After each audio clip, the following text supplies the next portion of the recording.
What's going on, Tamers? Welcome to DigiPod, the digital podcast. I'm your boy Varney, today in the studio with my boy Dan. What's up, boy? What's going on, Varney? How's life? You know, a little bit of this, a little bit of that. Just a little bit of this, a little bit of that. That's it. Ain't nothing more. Could have been like same shit, different day, something like that. No, a little bit of this, a little bit of that. You know what I mean? Yeah. Know what I'm saying? Oh, You okay. feel me? I feel you. You know, I have been doing these meta snapshots on YouTube. Wink, wink, nudge, nudge. For those of you who are listening, I am visibly wink, winking and nudge, nudging. And in these meta snapshots, do you want to know what one of the biggest trends that I've seen is? What is that? Red Hybrid, you know, Not winning? We were told that Red Hybrid was, you know, we overvalued it. Yeah. That it's severely outclassed and outshined by many a decks. I can't name those exact decks right now, but one that comes right to mind is War Greymon. War Greymon outclasses Red Hybrid. That was said to me. Leviamon is like something like 60-40 into it or something. I don't know. But there was a lot of feelings about, you know, our tier list. Remember the last time we did a tier list? We called it the definitive DT13 tier list. And that was like about 95% accurate. Remember how, you know, I hate to be like this, but I'm to be like this. Remember how right we were? Yeah, exactly. That's what I said. We were about like 95% correct on that one, man. So shout out to Mythios and some of the other Discord members. You know, they said they enjoy our tier list because not to, you know, we're not trying to shit on any other creators or anything. Just saying that in general, because this is how we feel as well. This is why we do our tier list differently. Sometimes tier lists, well, first of all, tier lists don't capture the entire picture. No. Tier lists are all subjective. They're Super based opinionated. on whoever was creating the tier list's opinion. So that's like number one thing to consider. Of course, people treat some opinions as gold, right? Because, you know, these are either like high valued members of the community or people who have topped consistently or stuff like that. So I get it. I get that you would look at a tier list and be like, yeah, like this is the word, you know, so-and-so said this. So like, this is what it must be. But what it boils down to at the end of the day is, did you test the deck? Or have you played against the deck? And how do you feel? I know a lot of people definitely feel that way. That's why that Red Hybrid comment came about in the first place.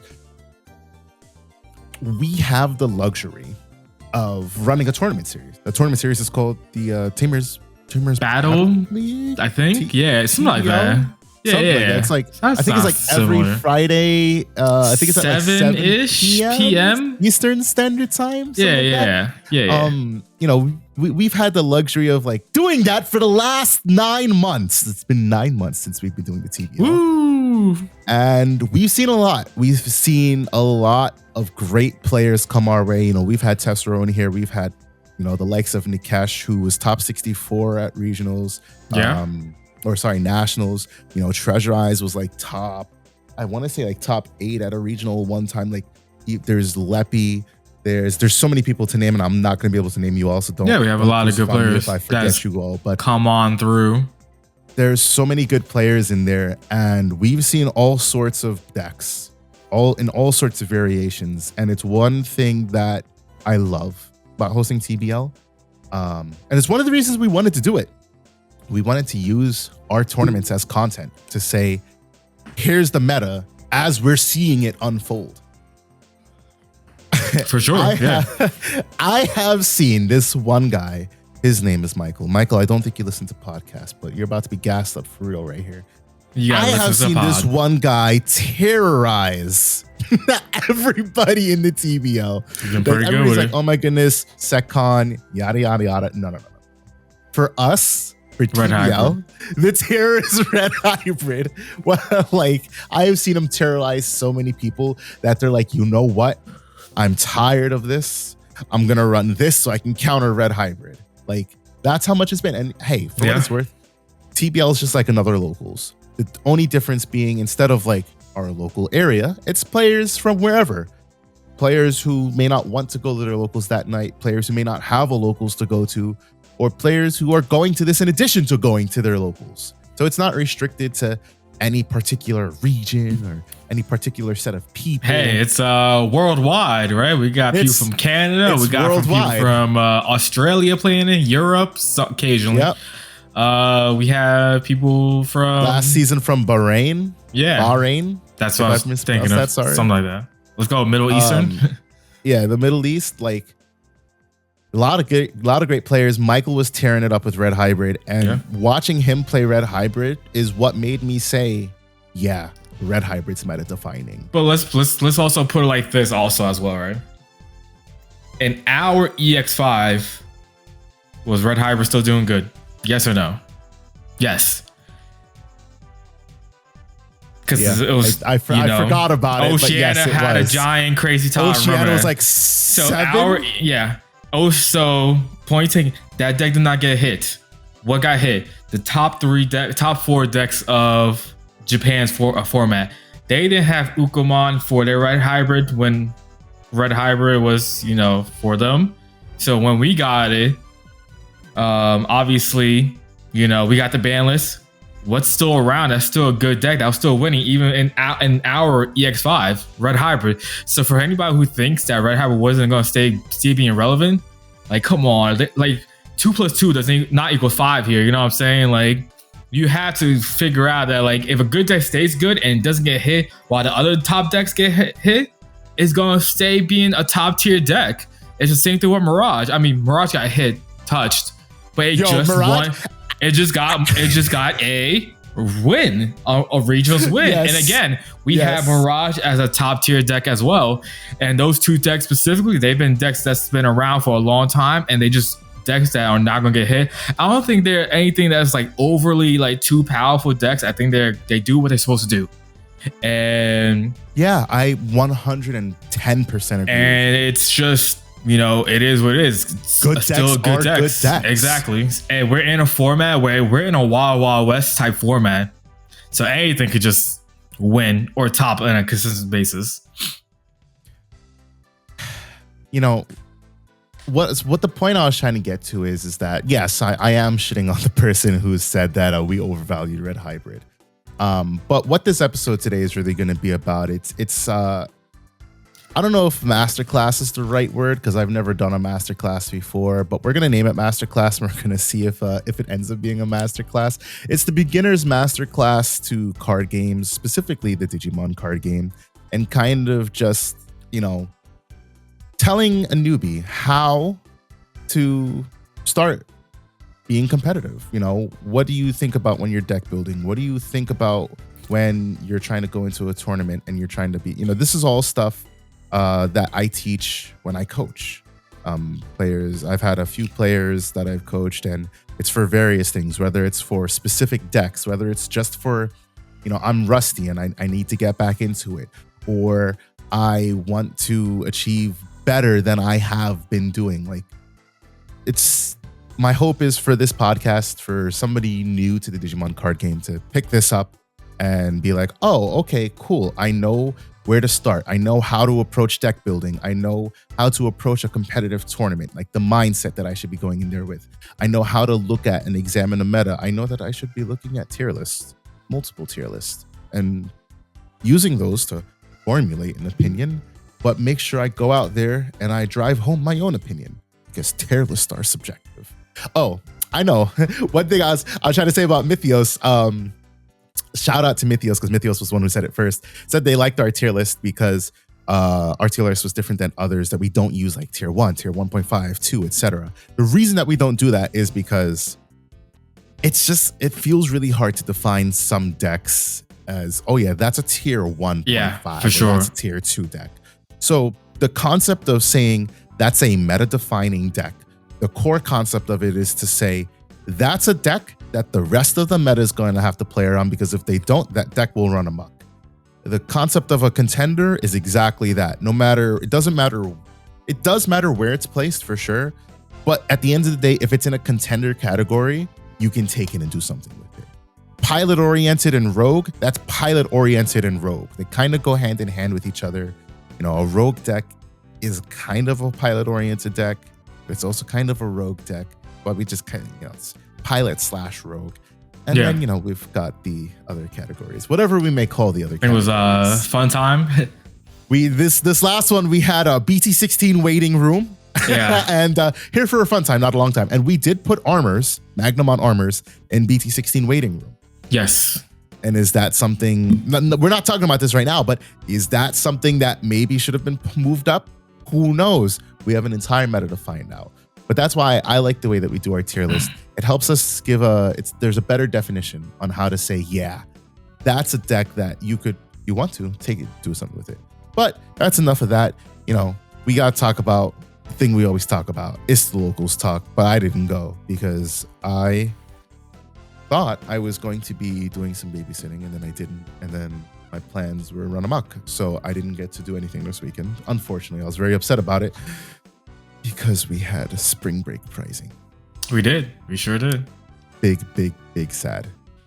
I don't want to pay $80 for a double Typhoon alt. So it dropped recently. I saw 70 and then like 60 today, I think it was. It's still too expensive. I'd buy them if they were like 20. Yeah, I agree. Them at 30 plus. But I 100% agree.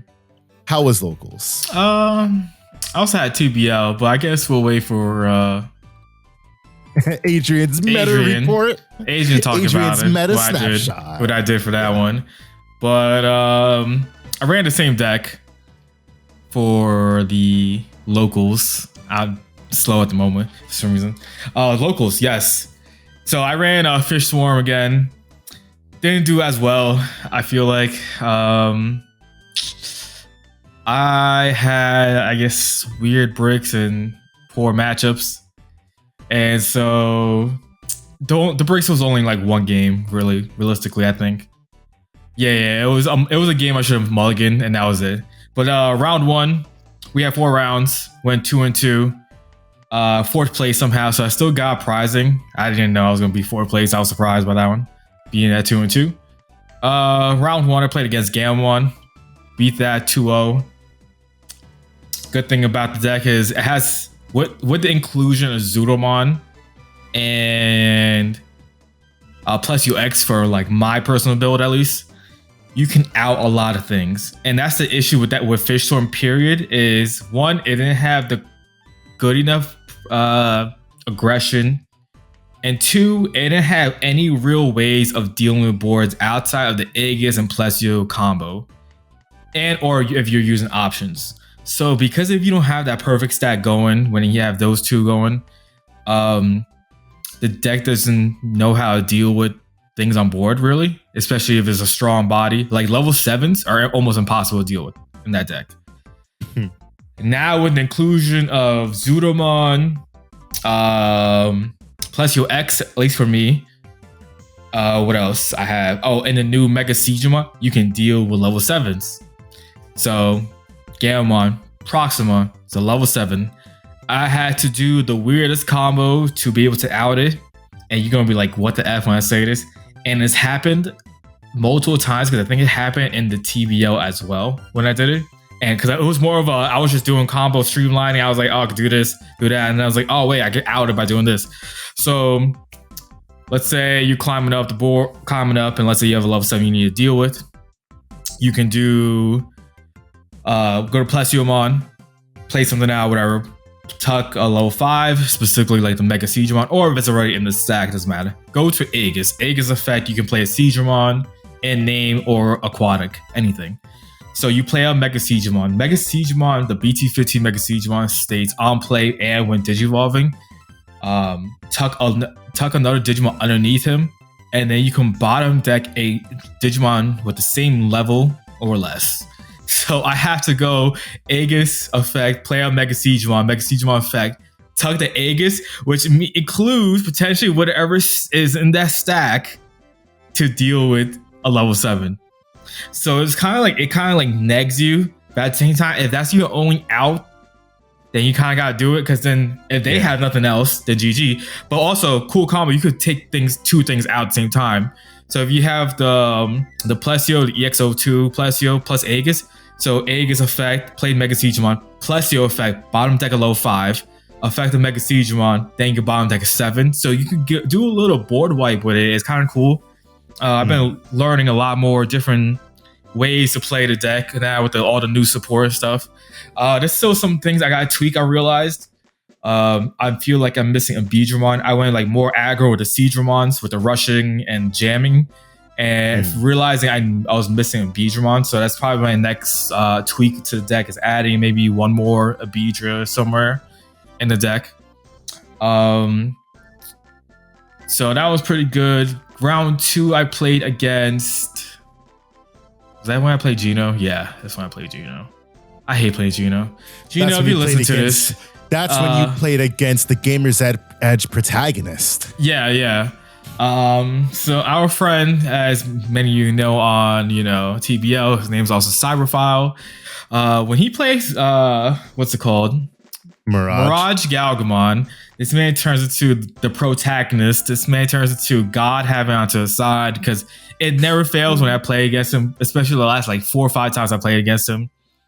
He has everything, including guaranteed turn 1 play is he either goes into Galmon, plays training boost, then he just sets up after that.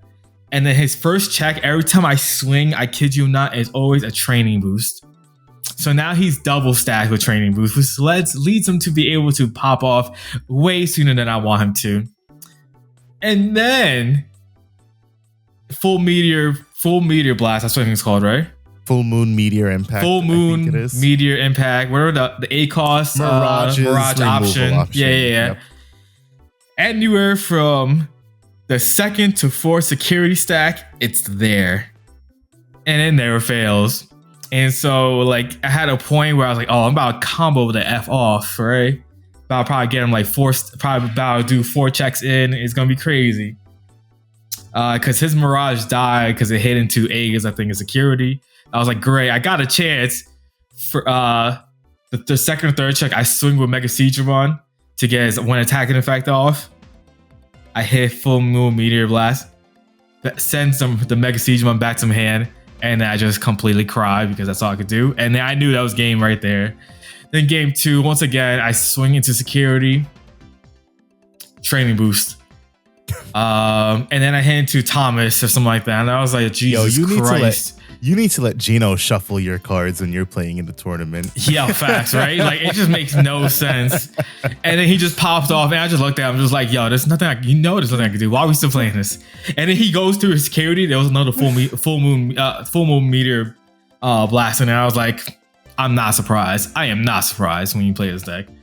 So then round 3, I played against Blue Flare. Blue Flare is an instant counter to that deck. Like Mel Greymon just eats Swarm alive, and that's when I bricked. So game 1, I drew into a hand that was playable, but it was legit. It was double Goma, double Plesio, and a Seedramon. And I was like, ooh, this is probably bad. I'm gonna keep it just in case. I went Goma, Seedra, drew into nothing, and then I raised. I swung. I Digivolved again. Goma, Seedra. Didn't draw a low 5. I was like, yeah, there's nothing I could do about this. And then he ended up killing me. Game 2 was more playable. But once again, the moment you have 2 Digimon board, you're playing against Blue Flare, it's kind of rough for you. So like, there's not much I could do about that. And then I ended up having a bye for round 4. So I went 2-2, ended up getting 4th place. Yeah, that's all it was for that. And then, like I said, TBL, I went 2-0-1. That was a better showing for me. That the deck felt better at times. I mean, it didn't feel bad. It was just, I got hit to, what do you do against Mirage? You know what I'm saying? Like with that deck, like what do you do against Mirage when they're like, all right, I'm about to just pop off? Nothing. You know what I'm saying? And then like Fish likes to draw a lot because Goemon's effect draw 2. And then you have Goma X that searches. You have a lot of things that goes on. And so like at one point I had like 14 cards in my deck, in my hand. I'm just like, I'm about to get fucked. You know what I'm saying? Like I'm about to get bodied by Mirage and stuff. And which that happened. It is what it is. Again, it's not, obviously not a highly, competitive deck per se, but I think it's improved in comparison to what it was previously. And I think it's something I'm just gonna keep tweaking with to see how I like the deck. I know you love your Fish Swarm. It was even on your all Dan's decks of the BT15 format video. Facts. I was super hyped for it because it got so much good generic support. It's just the issue is like some of it is kind of like there's no tamer for the deck, so like that hurts. Because the one tamer that's playable, he's dog trash. Like he's so bad. Like so you just kind of just stick with the Davis to get a search and then be a memory tamer, and that's really it. And then besides that, the new support is good with a lot of jamming. Being able to get Seedramons out with Rush and stuff, being able to give other things with Rush is really good. You get Battle Protection, which is all right, but there's nothing that deals with deletion protection. There's no deletion protection, so that hurts. Especially when I was playing against Galmon, he just was like pop. I was like, no protection hurts almost every deck nowadays. For sure. But the battle protection is kind of cool because like at least they can't swing it, and then if you have a Zoodle Ace, you kind of prepare for a Zoodle Ace play, and then they can't swing over that as well. But yeah, it's interesting. It's a work in progress still. The deck. A couple things I'm going to switch up and see how I like after that. Well, that's good. I'm glad to see you are embracing your jank deck. Well, is it jank? Would you call it jank? I think it's better than jank now, but it's still probably janky. It just can do a lot more stuff now. It is local jank. It's upgraded from being pure jank to being local's competitive jank. I think I'll be real. I think if Levi wasn't a deck, I think that deck could be seeing a little competitive play. Like I'm not saying like everybody's gonna be running the deck or anything, but I'm saying like you could see like one of those one or two tops like in like top 32 or some shit. You can't do anything with Levi. Damn, that sounds like some major copium. Maybe. At least he admits it. I just think because the deck, like currently, the deck can do a lot more than it used to be able to do. You could do 4 checks in one turn now. Like that's a thing you can legit do. I think once you get to EX6 and you get Shangpeng, it's just so many other things are getting good as well as like I don't know. But that card is crazy. And he counts as aquatic, so you can go Aegis over it and then play it out as well, and then get the effect again, which is kind of crazy. Shangpengmon is kind of cracked, kind of insane, and of course he's got that Shikmon. I'm not butchering. Yeah, don't. And Huangkon. Yeah. The whole line seems pretty decent for just Fish Swarm in general. But, of course, again, the biggest thing, no dedicated tamer. No sort of protection. I mean, it's so bad that, like, even if you guys keep up with the BT17 reveals, you know exactly what I'm talking about. But you look at a card like Shine's Option that's like, when one of your tamers is deleted or returned to hand, boom, digivolve into Shine Gray without paying the cost. But of course, that's not like protection so much as it's like, well, I guess comboed with the Shine that's in that set, it is straight protection. Because the Shine that's in that set literally has like, all turns when this Digimon would be leave the battle area by an opponent's effect. Bye, Marcus. You better raid over this mother. That's all I'm gonna say. If you don't raid over this, if it's deletion, DP reduction doesn't count as opponent's effect, which is, or did they? Do you remember if they? What was the ruling on that? No, I mean, if you get DP neg, you can't do anything about DP neg. Right, but it's like even if you get DP negged by an opponent's effect, that's not exactly your opponent's effect making you leave the battle area, right? Right, that's game mechanic. Right, so you either got to raid over this motherfucker, or you can't do anything if you're at 0. Like it just can't survive. I mean, you can protect it. You can protect it, but it doesn't matter because it still can't stay on board at 0. Which is why DP reduction is just so cracked in this game. It always has been, and especially in any game where like you die once you hit 0. Yeah. I said this on one of my meta snapshots I did, and I'll say it now. I think Heaven's Judgment needs to be banned.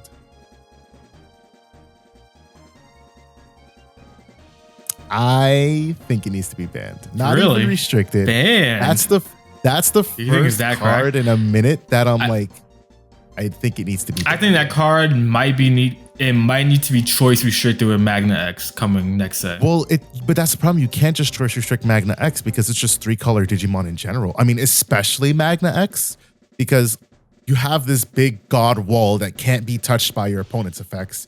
And then you have a card that says neg 28, which if you're thinking about it this way, if you have 2 12K megas, those 2 12K megas are gone. Yeah, it's neg 24, isn't it? I thought it was 24 total. If you just have Magna X on board. Sorry, 24. If you have just Magna, yeah.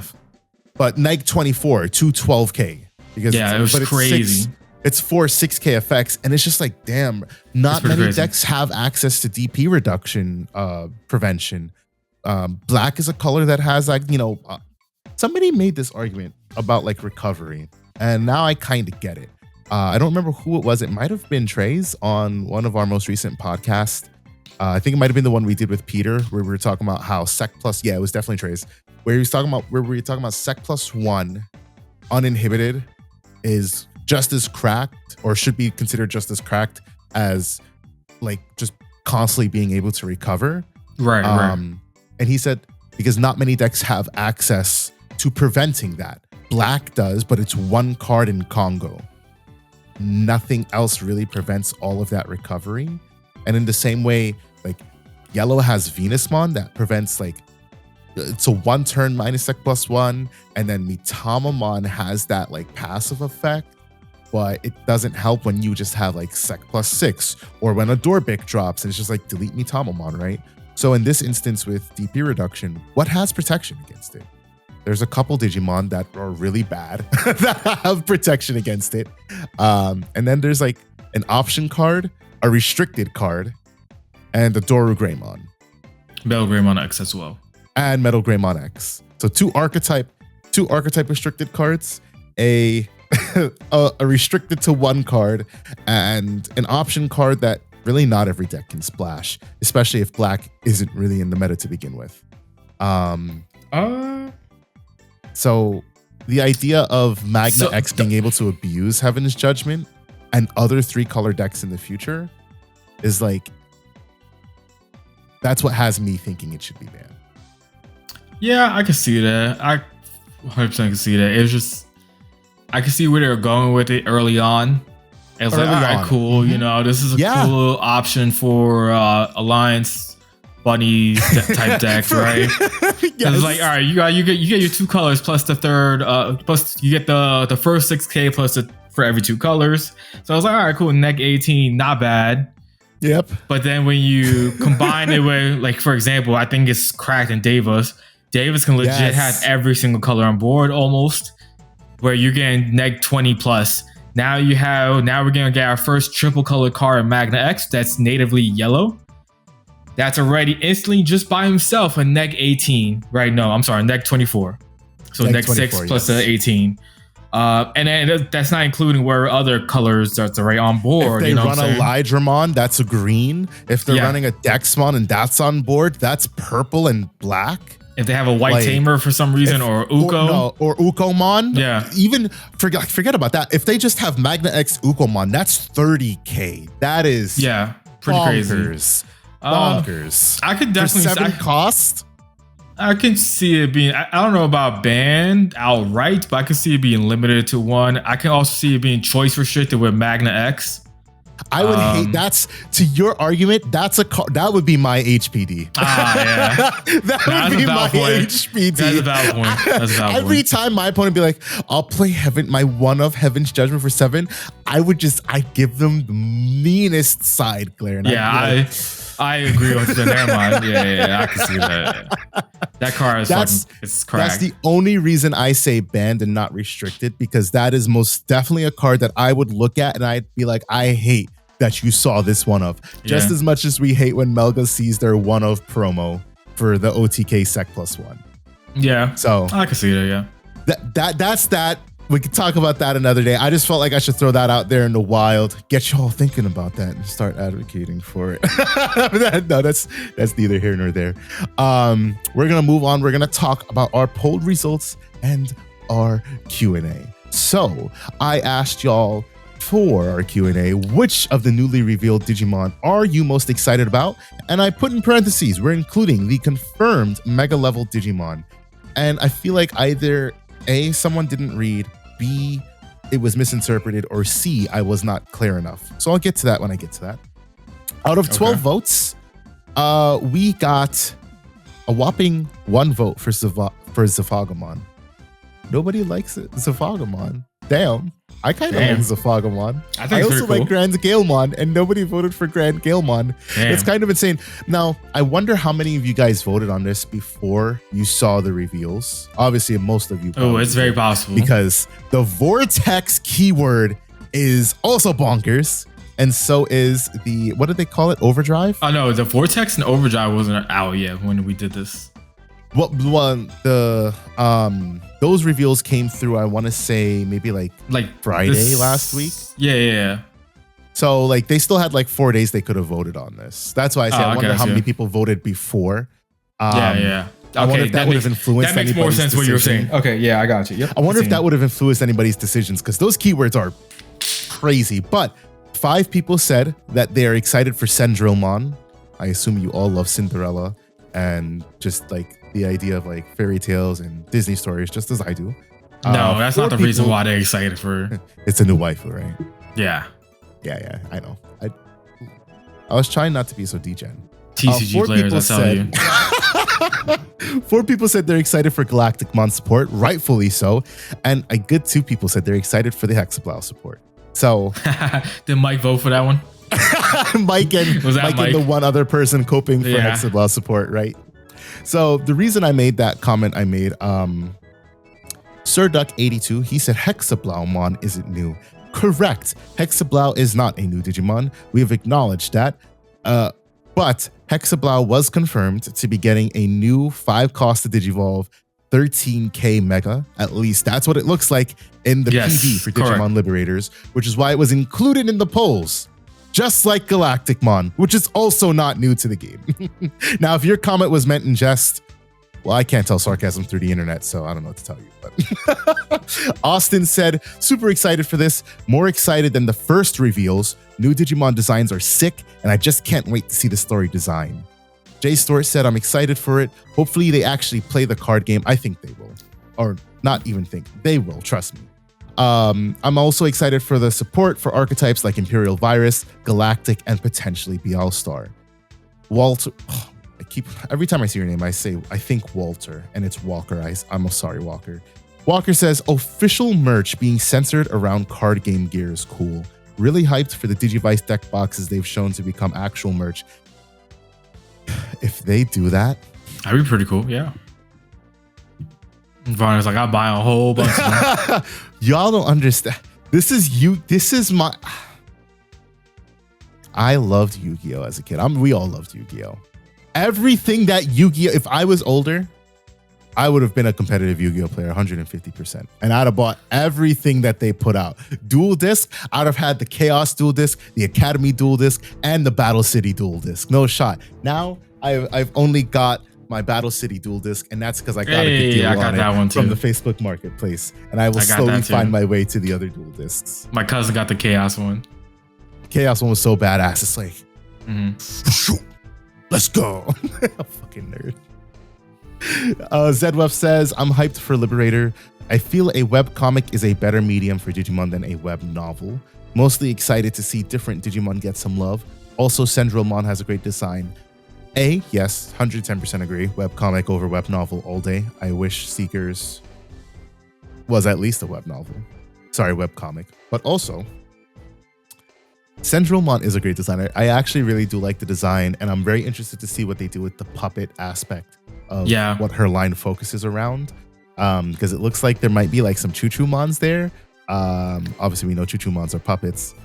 So I'm especially seeing that overdrive keyword. Especially because it's I cannot wait. It looks like it's going to be token generating as well. And that's going to be in Digimon card game, at least, that's going to be the second archetype to have that. Finally get another. We have a Goldramon as well, but like he doesn't generate them consistently. Will we finally get a consistent generating token line? Well, Diaboramon is consistent. Sorry, will we get a second consistent generating token line? And then Gustraka says, seeing some of the new keywords look really promising. So there's somebody who saw the new keywords. Yeah. Can't wait to see if they're... Can't wait to see if there aren't some powerful cyborgs I could sneak into Machine Dramon. It's funny every time. Like, it makes me think of the meme. I can't remember exactly what it is, but there's a meme I've seen where it's like, no, this support isn't for you. It's not your support. It's my support. Yeah. So like immediately I think of the trains. But the worst one that gets it all the time is Justimon. If Justimon is getting support, nah, boy. That's Machine Dramon support. That's Machine Dramon support straight up. Everybody's like, oh my goodness, look at this. This card is for Justimon. Cyber Dramon Ace. This card's gonna be great in Justimon. No. Psych.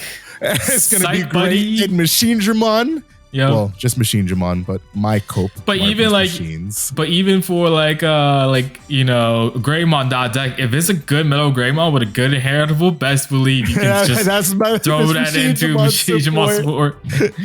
All the Machine Dramon enjoyers just like lined up on the sideline. They're like, what you gonna reveal for us? You got new Machine Dramon support for us today? We got a new level 5 black cyborg. Low key, that'd be me. I'm just like, all right, how can I work this in Machine Dramon? Make it work. I guess since we're there, let's just talk about it real quick. The new keywords that got unveiled. Yeah, Vortex and Overdrive. So, the first one here, we've got Galemon. Galemon is the champion. It is the evolution of Teromon. It has a security effect, which is really good, and I hope that we see more of these going forward. Security, you may play one card with the Liberator trait and a play cost of 4 or less from your hand or trash without paying the cost. The reason I like that a lot is because in games like Dragon Ball and One Piece and other games where life is a mechanic, those cards go to your hand. Digimon is the one game, and I'm sure, I think Duel Masters is the same way because that's where the concept came from, is the games where when your life is hit, you don't get that life. That life goes to your trash. Now, if it's a security effect, cool, you get that. But if not, you don't get it. This is really cool because this gives you a little bit of that Dragon Ball and One Piece feel where it's not so bad that some of your key pieces, so to say, are in security. This is a champion. This is like your main champion. You would hate for this to be in security normally, but with this type of security effect, it's not so bad. Is your Teromon in trash? You at least get to play out your Teromon or some other Digimon with. Or even you're missing a part of it too. You can play a Tamer. Oh, that's true. Which Shoujo is a Liberator. It is a card that is really big. It's just like the Greymon and exactly the Greymon from the start. That's exactly what I was about to say myself. That's basically like that, except for that line. Yeah, and I really, really like that because it gives a lot of flexibility.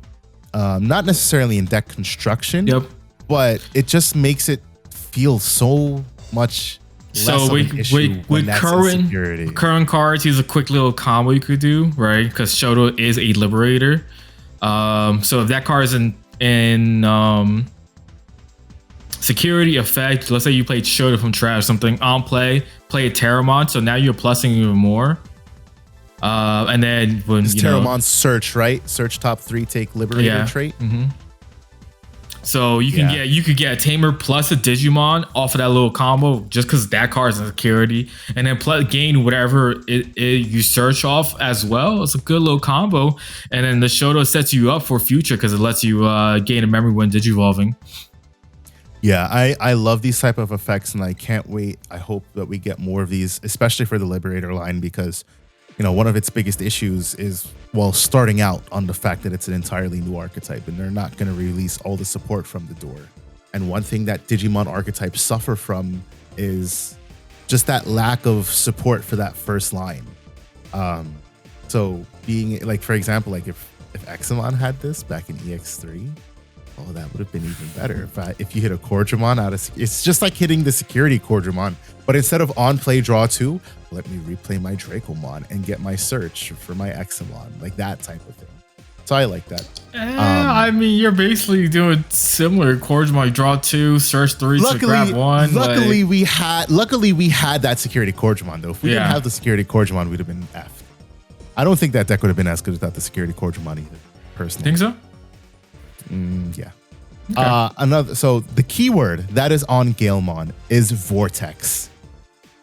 Vortex is at the end of your turn, this Digimon may attack an opponent's Digimon. This Digimon may attack with this effect on the turn it was played. So I know pseudo Rush Blitz raid. I know people are like, well, why don't you just say it's Rush Blitz? And I think they do this because there are certain effects that interact with the keywords of Rush and Blitz that they don't want this to synergize with. So instead of saying Rush and Blitz for this keyword or however they would word it, it's better to just say, yeah, you're going to kind of get Rush and kind of get Blitz when you play this card or when you Digivolve this card. It just makes it simpler in the increasingly difficult and confusing times of Digimon that we enter into. Confusing? Confusing. Okay. Grand Galemon is probably going to have Vortex. And I wouldn't 100%. be surprised if Even the other one Zafagamon has Vortex. It makes me wonder, though, what those cards are going to do. Because that keyword on its own is already insane. It's pretty good. Yeah. I would love for this line to be some... it might be kind of crazy, but I'd love for it to be something like when it attacks a Digimon or when it deletes, trash a security, like what the rest of green does, kind of. At least for see real quick. Because I feel like there's probably a lot of inheritables already for the deck that has boosting. Yes, I am correct. Yeah, they have so that makes sense. Because the promo has boosting. The promo Taro and promo Galemon have plus 2k on the Digimon and plus 2k on the Digimon. So yeah. So now that like seeing the promos early, now you seeing this Vortex card, it's like, oh, that you could see where things are going. You can see where this is going. This is kind of like a little Hercules Kabuterimon style deck where you can just, swing over things, get big body to swing over them and get, effects. They're probably gonna have piercing in the deck. I wouldn't be surprised because I wouldn't be surprised. That's a thing with green has a lot of decks that have piercing in it. So I wouldn't be surprised if one of the low 5 or the 6 has a piercing. Maybe I would a think trash that security. It would be an inheritable on the level 5, but I would love to see a security trash effect. Like, I don't know. I would love to see where they go with it, but my ideal line, just based off of what I'm seeing here, is Vortex with piercing and potentially, you don't need raid. Just piercing with trash of security when you, I guess when you Vortex. I just realized the promo Galemon, while you have Shoto, this Digimon gains piercing. Well, there's the piercing inheritable. But so, that's not inheritable. That's on him, on Galemon itself. So I guess maybe there's gonna be a way to give Vortex then, maybe, because if the promo had, sometimes promos don't really synergize always, but yeah, maybe. Maybe. I don't know. Oh, he's when Digivolving by suspending one Digimon. This Digimon gets 2k at the end of your turn, and then while you have Shoto, this Digimon gets piercing. Oh, so Terramon suspend one of your opponent's Digimon. There we go. Does Vortex muffle? Does Vortex let you swing over unsuspended, or it has to be suspended Digimon? It just says it may attack an opponent's Digimon. So probably has to be suspended. It has to be suspended. Yeah, I would assume usually the it states superior just says you may attack without suspending. Correct. So like you can choose where you can attack. So yeah, but everything that says legal attack. Yeah, everything that's unsuspended, usually they state you're allowed to swing over unsuspended Digimon. Yeah, exactly. Now I'm fine with that because it's like, cool. Did you take a swing last turn? I'm like, damn, how am I gonna get rid of this? It's just like, all right, well, I'll just hard drop Galemon for 6, and at the end of the turn, I have Suedo Rush Blitz. Swing over your unsuspended at 6k. Can you do anything about it? No? All right, cool.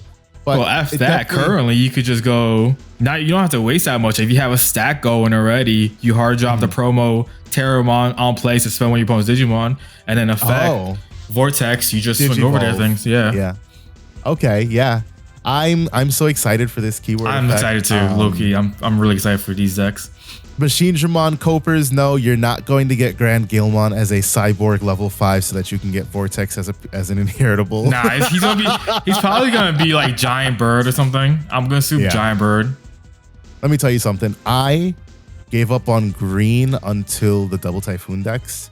I said I wasn't going to build a green deck outside of Double Typhoons, but I'm definitely building this damn green deck right here. This Gale I am line, too. That Vortex line, that seems so cool. I'm building that. Very now, cool. We've also got Shushumon. So it has the same security effect as Galemon, but its keyword is overclock for the trait Puppet. At the end of your turn, by deleting one of your tokens or one of your other Digimon with the Puppet trait, this Digimon attacks a player without suspending. Which for me is that's so cool too. That's like the reason I never swing with Venusmon is not only because I don't want Venusmon to die to security, but I'm not leaving her open for you to swing into her. Now, obviously, if you have the Sec plus or Sec minus, the Sec security attack keyword, you can't swing into her anyways. But I'm not going to make it that easy for you.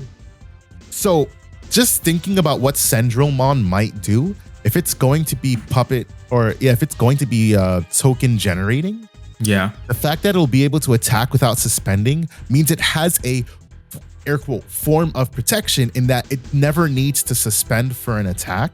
So you can just straight up leave it unsuspended. The only way your opponent can deal with it is by actually, doing a removal option, or if they have like swing into unsuspended or something. And the fact that it has the inheritable, all your opponent's Digimon, security Digimon gain minus 3,000 DP for the turn. Obviously that combos with the rest of the line.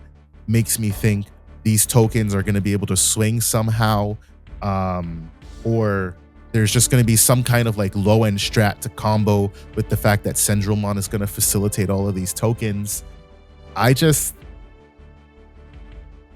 That is such a cool keyword for Yellow to gain access to. You don't know what the most infuriating part is for me, Dan? What's up? Remember I just talked about how Machinedramon Copers look at everything. They're like, yeah, where's our cyborg version of this? You know what I heard some this should be good. This should be good. They were like, yeah, I could really use this card in Numamon. I can use it to delete Monzemon, and then I can attack without suspending. And then I can get my on deletions from Numamon X. And I was like, no, stop. This isn't Numamon support. Because a lot of it is puppets, so you can use it for like Monzemon stuff. So you can do that. Yeah. But real quick, since we're talking about it, I feel like I could see where the promos they did synergize with Shoto and Terramon. I don't feel like the promos for Shumon synergize with what Shumon may or may not be doing as well. Like for example, like the Shumon promo does on play one of your opponent's Digimon getting Sec attack -1. Cool. But it doesn't seem like any of the new stuff does similar stuff like that, right? Because the also inheritable, one of your opponent's Digimon gets -2, which is not bad. Then you have the Shushu, when Digivolve until the end of your opponent's turn, one of their Digimon can attack and gain Sec attack -1. And then while you have Ariza, this Digimon gains jamming. I feel like it doesn't like coincide with what seems like what the starter deck is doing. I'm curious to see if maybe like the 5 and 6 tie in the Sec attack -1. Maybe you get to like play a token for every Sec attack -1 on board or something. Right. I'm curious to see how that ties in, because a lot of effects so far is Sec attack -1. Yeah. And giving neg to your opponent, and obviously the tamer synergizes. It's on play, you may play Shumon from your hand, and then again when one of your Digimon digivolves into a Digimon with puppet trade by suspending tamer, gain a memory, so that's always good. That's generically good for the deck. I'm just curious on what how the promo stuff will work for the deck as well. Yeah, I agree. That's definitely something we'll have to wait and see, because I can't really. Obviously, neither you or I can sit here and try to theorize on that. It's much, like you said, it's much easier to see with Terramon than it is with Shumon. Yeah. And it's possible that it just plays into both. And it's for sure. We don't care about what the promos are doing, and we're just going to do our own thing. Like, it could honestly go either way. I love this keyword. I'm so hyped as a yellow main. finally getting a different play style that's not just based on recovery and security manipulation. As much as I like that, it's something different. I'm definitely excited to play as well. So moving on from there, we'll stop talking about that. We'll get to what you guys really want to hear. That's about TBL. But psych, you won't hear about TBL. If you want to hear about TBL, you got to go check out our boy Adrian. Now, Adrian's been slacking, all right? He hasn't got me the video for week 14 and yet. We got him with the whip. You know what I'm saying? Nah, but Adrian's trying to have these videos out every Monday. But we do have a life. He has 4 kids. So that mofo is busy. So the fact that he even wants to target Mondays, I'm like, bro, you can have it out on Tuesday. I am fine with Tuesday, but he wants to have it out on Monday for y'all. So if y'all want to check out his meta snapshots on the TBL, y'all can check out those videos. You can also check out the meta snapshots that I've been doing for the premier level tournaments and such and whatnot.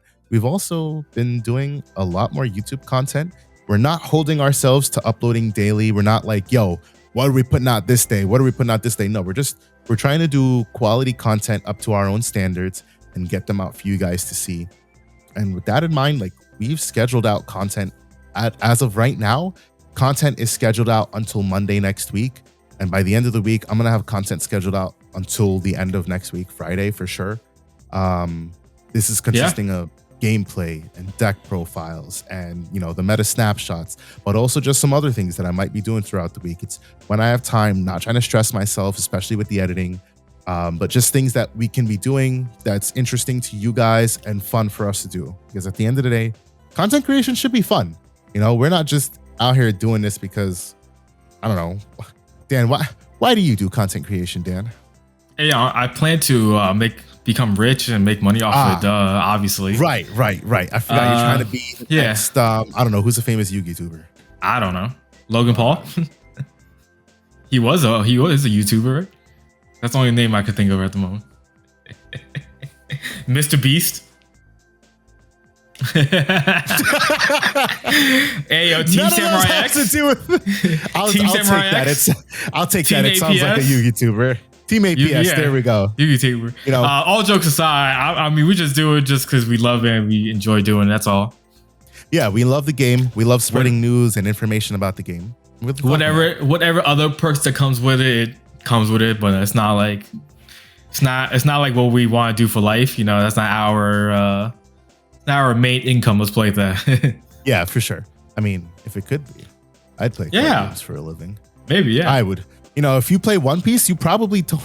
If you're a good One Piece player and you top consistently, you could probably go 6 months at a time without a job. That's crazy sounding. But you're probably not wrong. You're probably not wrong. With the amount of money that those prizes go for, $25K. Jeez. Insanity. But yeah, so, you know, we just want to make content that's true to us, content that we enjoy. So we do it. And with that in mind, you know, we do have a YouTube membership. I'll take the time to plug that. The YouTube membership is what allows you guys to do a lot of things. You can watch these podcasts when we're recording them. You can watch these podcasts early because if you haven't noticed, we are doing podcasts a week in advance now. So you'll be able to listen to this podcast a week earlier than everybody else gets to see it. You'll be able to watch all of our videos that we produce basically right as I finish editing them, because every time I finish editing them, I get them right uploaded on a schedule so that I know when they're coming out.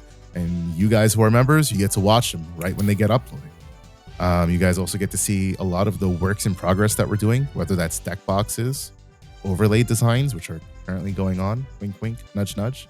We're redoing the entire overlay for the Tamers Battle League. So next season, hopefully, fingers crossed, we'll be able to have our overlays set in place for the start of season 3. Just a lot of cool stuff. We got things cooking in the oven. Got things cooking. It's a nice small way for you guys to support us and for us to give back to you guys with some stuff, and then use that money that you support us with to support even more of the stuff that we're doing for you guys. It's like it's the circle of life. It's the never-ending circle, yes. So, you know, check out the boy Adrian and his meta snapshots, and check out YouTube if you find any content that you might like. Now, let's get into the random and the random Mike videos as well. And the random Mike. Mike has done a video. If you love Mike, Mike's done a video, and I'm trying to get him to do some more. But Mike's been going to stuff. Not bad. Just the universe doesn't like Mike right now. Yeah. So Mike is fighting with the universe straight up. I can't put it any other way. Yeah. That in mind, let's get to our main topic, beginner's masterclass. I'm not exactly sure where to start, so we're just gonna jump right into it. If you're a beginner to the Digimon card game, one of the first things, I guess, let me preface this. Let me start how I get into card games. When I got into the Digimon card game, and as I got into Lorcana and Shadowverse Evolve and Star Wars Unlimited, and even Pokemon when I was briefly interested in that, and Dragon Ball Fusion World as I was trying to look up some information on that, the first thing I always do, I jump to YouTube. And I think that's like everybody's response. Let me look it up online. Definitely, 100%. The thing that sucks is that sometimes either A, the content creators are absolute dog water, or there are none to begin with, which is probably better than your content creators being dog water. And I say that because for a good period of time, the Star Wars Unlimited content creators were not the best. There was a very, I could count it on like, this is how many good SW content creators I found. Now there's a couple more that I found and I liked, but the biggest thing with YouTubers, especially when you're starting out, new game, they're all hard to find. You just kind of keep digging. I found a couple that I liked. Lorcana, I found like one or two that I had liked, but few and far in between. Digimon, however, Digimon was blessed. Digimon was absolutely blessed when it started out. True Champion Steven, Huang Zero. I believe back at that point in time, Taste of Victory might have been doing stuff. Yeah. Primitive Kage was definitely an early one. Mario's Gaming World was doing stuff. So there was a lot of good content creators doing good content about the game that made it very easy to be like, oh, cool, let's pop into it. Let's see what it's about. Let's see what's going on. So as far as the Digimon card game goes, you know, we're in year 4. Dan? Year 4? Yeah. We're in year 4. The content creation scene has most definitely settled. And there are a lot of good content creators out there.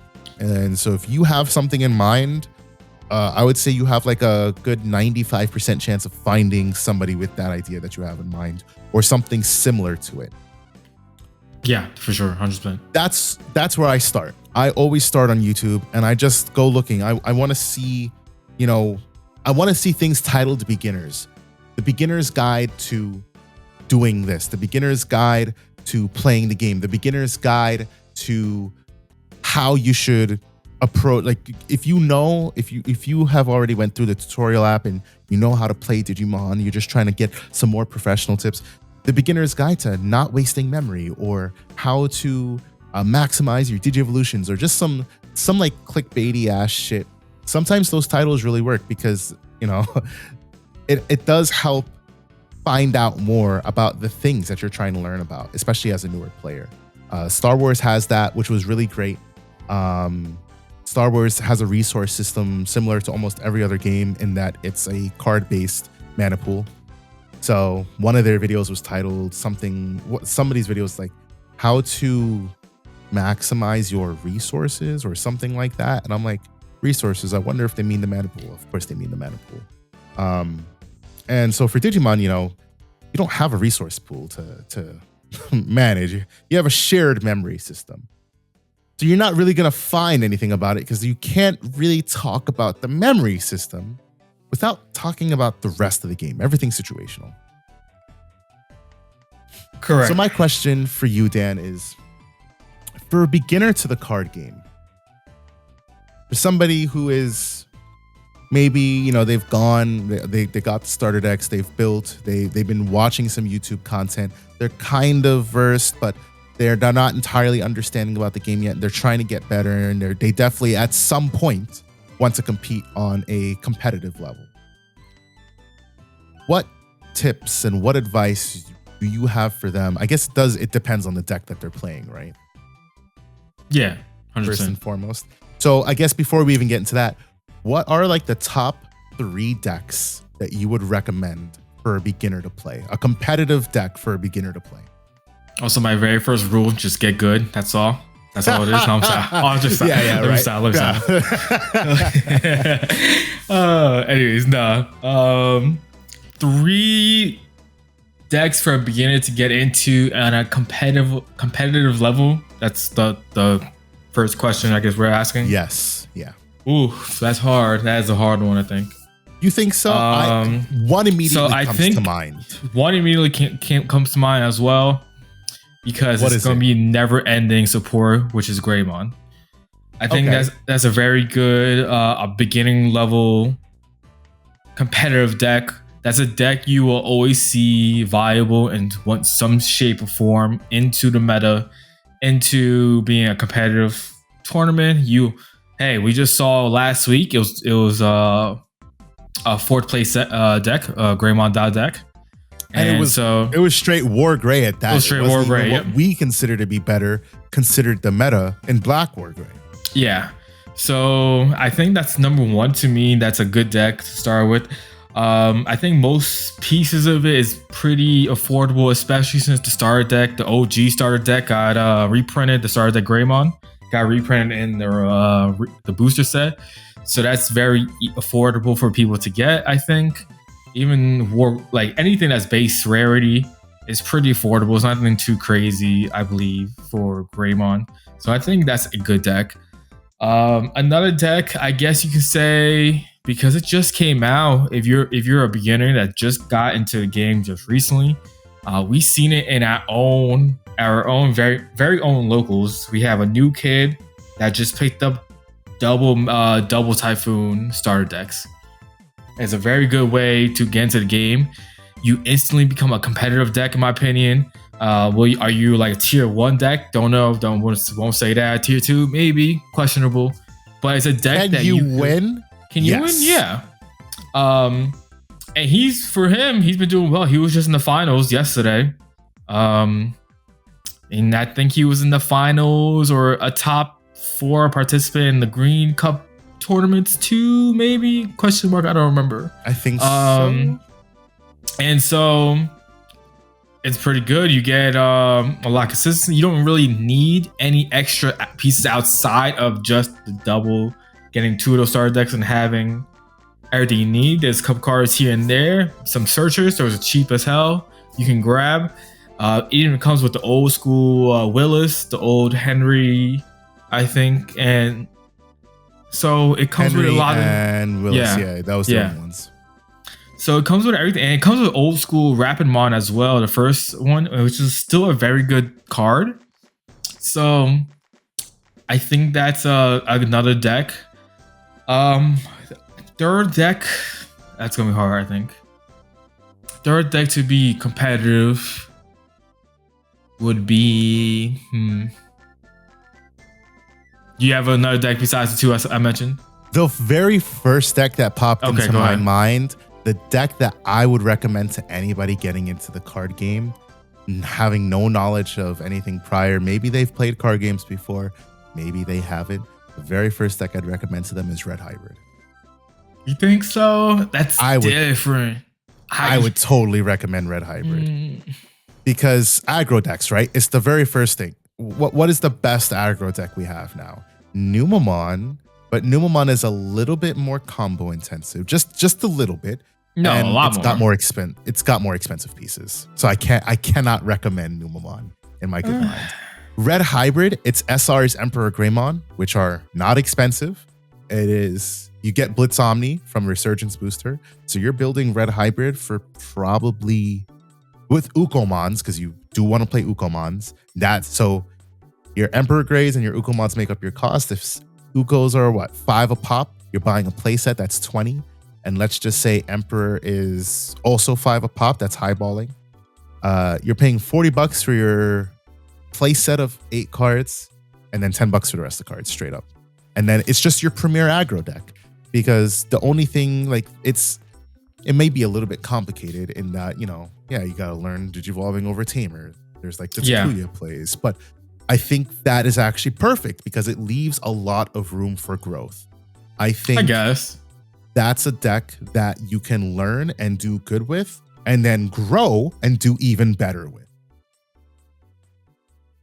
There's I can see that. There's a lot that goes into playing it. That is why, I mean, even if Numemon was cheaper, like you said, like Numemon is definitely more combo intensive. And I'd be like, just the fact that like it's. But I wasn't even gonna say Numemon though, for me at least. I would have said it because it's also an aggro deck. Like I wouldn't recommend anybody anything except aggro decks. Like I'd never tell somebody to go pick up and play Yellow Vaccine. No. Not even like the aggro versions of Vaccine. I tell them to stay as far away from that as possible until you understand the game more. Yeah. Never 100%. Any purple deck. Maybe Beelzemon in its prime just because it was so Unga Bunga. Now it's a little bit more combo intense. Well, I wouldn't say necessarily combo intensive, but now because of the meta, you have to think more about your plays. Red Hyper is just straight ignorant. It's just it's ignorant. It does well into everything, and the only thing it suffers to are two things that if you're gonna face them, well, you were probably gonna get bodied no matter what deck you were gonna play. Yeah. I would say that, yeah, for sure. Trying to think what else. I would potentially say Shine Gray. That's tough. It's a combo deck, but it's also very straightforward because it's your variant of Greymon, and it's basically search for pieces, Digivolve pieces, play Marcus, go smack. I guess, yeah.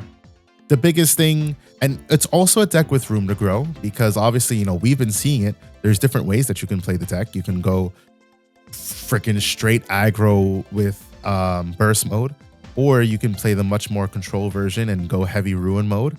You can, like, there's room to maneuver and switch around with the deck depending on how your play style is.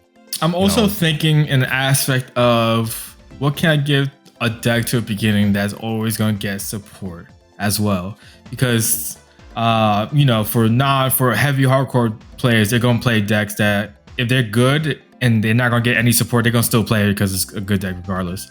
I'm also thinking of decks like maybe Imperial, because that's a deck that's always going to get forever support, and OG like starter decks Imperial is easy as hell to play. Maybe if you had told me that back during BT8 and maybe in BT12, I'd agreed with you. But considering that they've changed the play style of that deck and what that deck does twice now, maybe I can't recommend Imperial. I would agree with Greymon because Greymon is as simple as, hey, let me put these 4 security attack Greymons in here for you. You don't need Greymon X. That's something that you can learn about. You'll learn why you'll need that in the future. But for now, just play straight Greymon. Just play straight War Greymon Tribal and see how it plays. See if you like it. Oh, you like it? All right, let me teach you something about protection. All right, you learned about protection. Let me teach you about your X antibody level 6s. Let me teach you about all these combos that you can do. So I'd agree with Greymon definitely being on the deck a player can have eternal support for and learn and grow with. That's the deck I taught the very first time I was trying to teach my girlfriend Digimon. I gave her Greymon because if you think about it, Greymon is the stereotypical deck you'll see in Digimon, right? You're gonna want to have your standard ratios most times. You're gonna have your searchers, your tamers. You're gonna have the evolution to Digivolve from 3, 4, 5, 6. And that's why I think it's a perfect deck for beginning to learn how the game works. I think anything that has a stacked deck, you can consider as maybe not beginner friendly, but something that you can give to someone that's starting the game. Like, for example, again, another deck she's learning currently because she loved the Digimon, Rosemont Tribal. Most of it is just a stacked deck.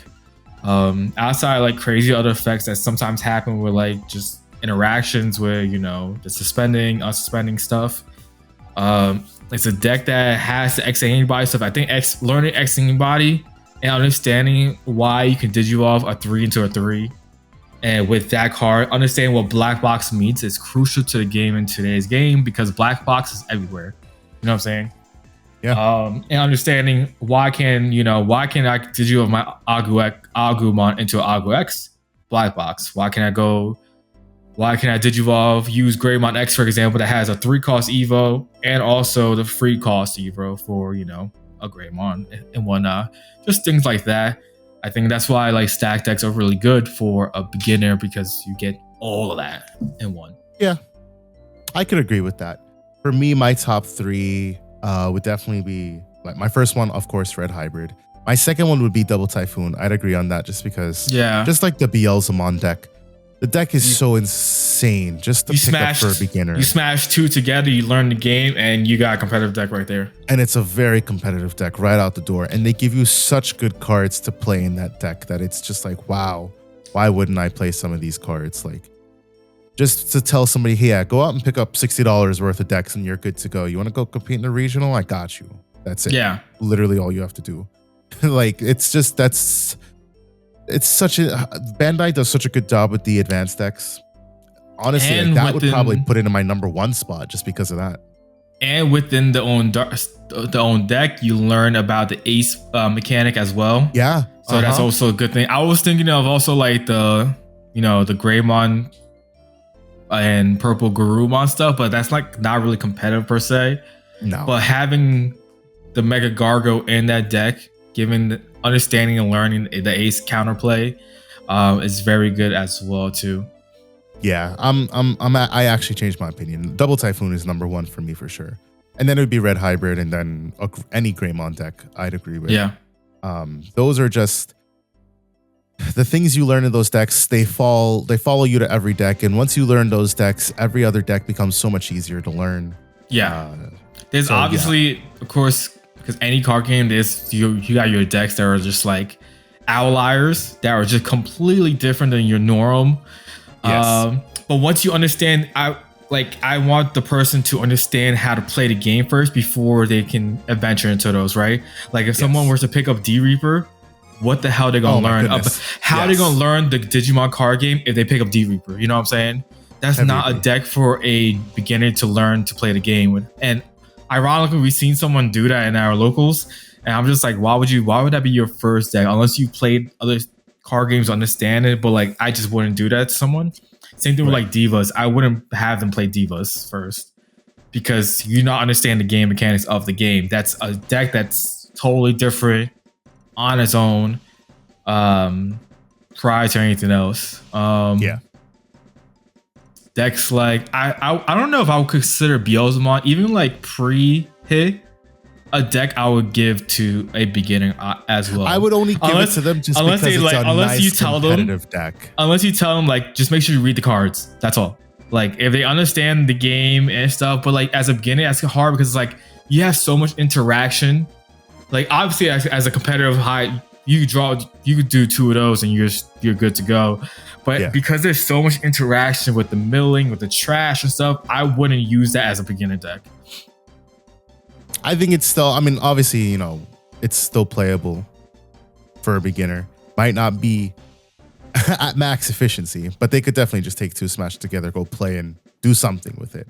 But so the follow-up question now that we've defined the decks that we would recommend to a beginner is, with those decks in mind, hybrid, mainly focusing on Red Hybrid, Greymon, and Double Typhoon.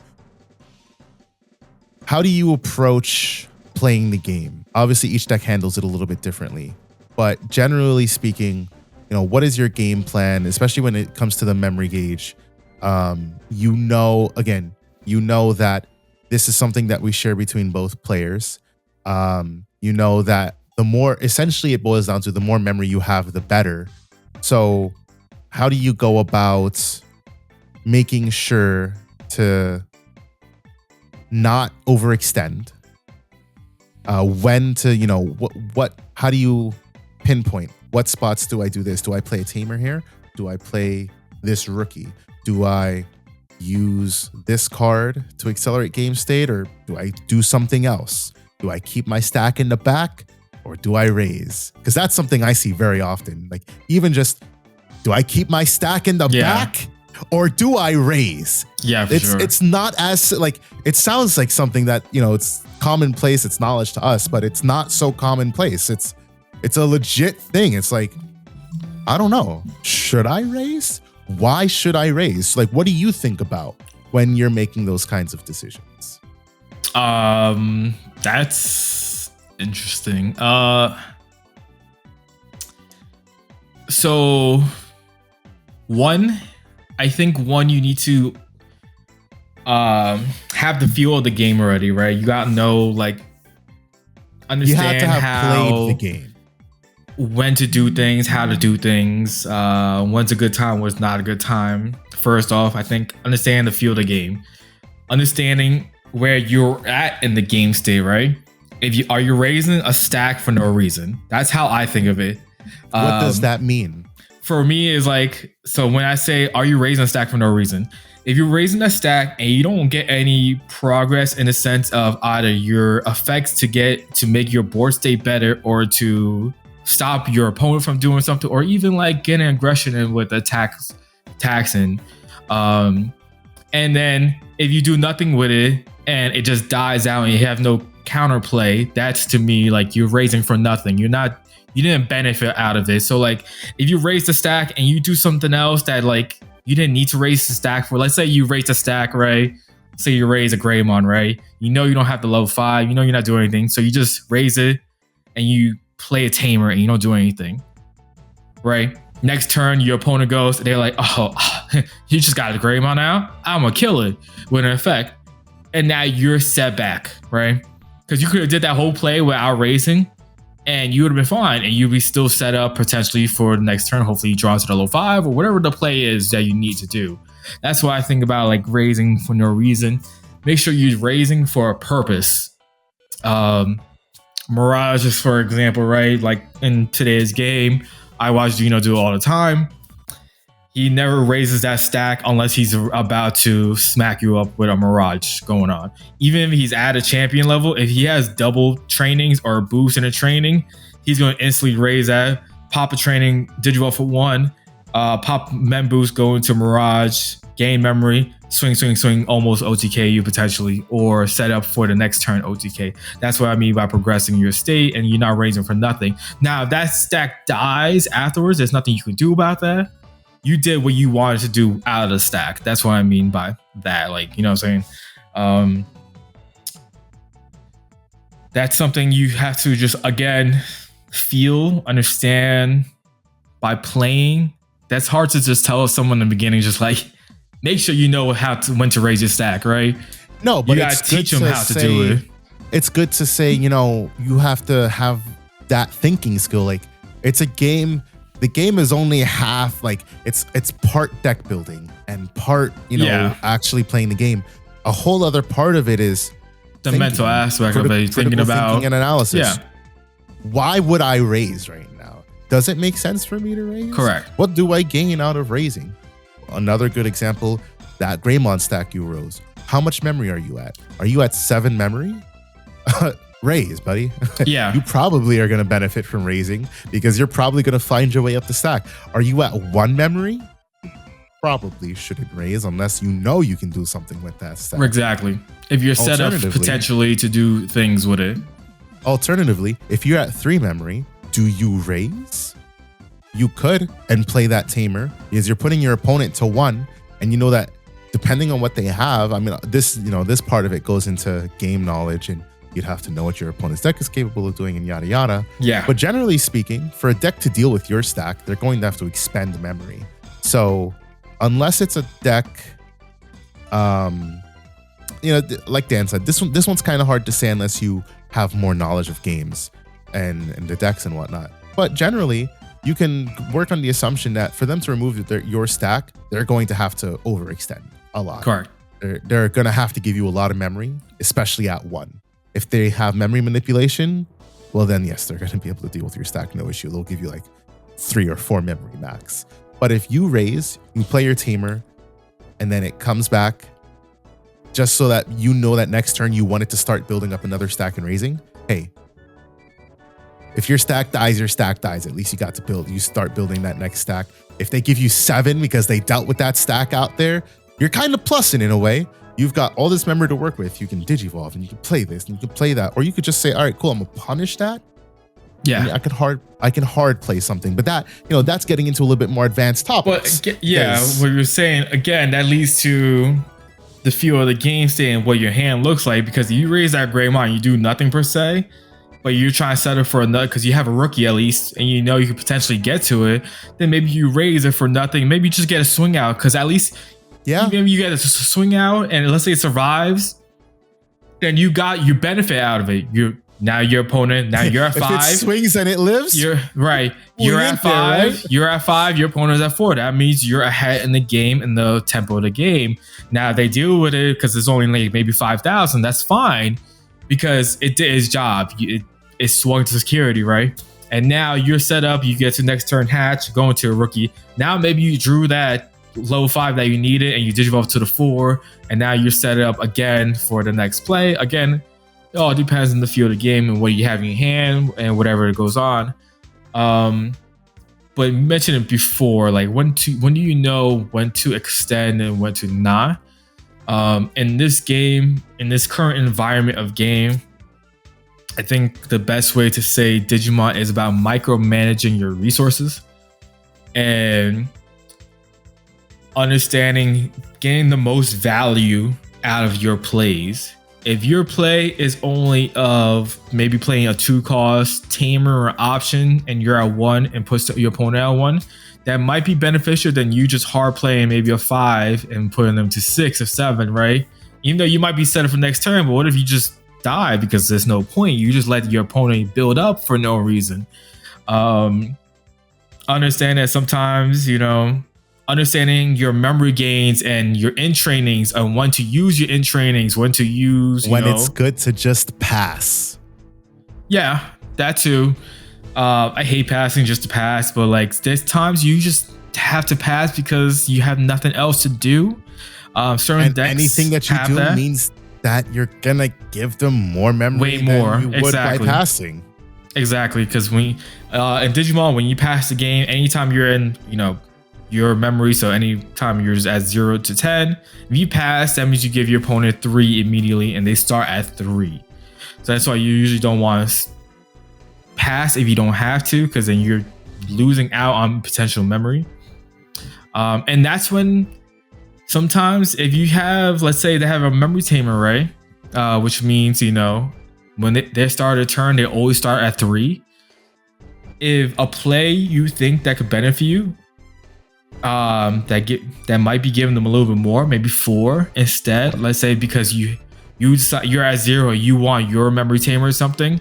Sometimes I would consider that like overextending a play, but that benefits you in the long run type way. You know what I'm saying? Mm-hmm. Because who cares? Think about it like this: you have 3 extra memory to work with because they're always going to be set at 3. So like, what's the point of putting them at 1 when they're going to gain 2 more memory?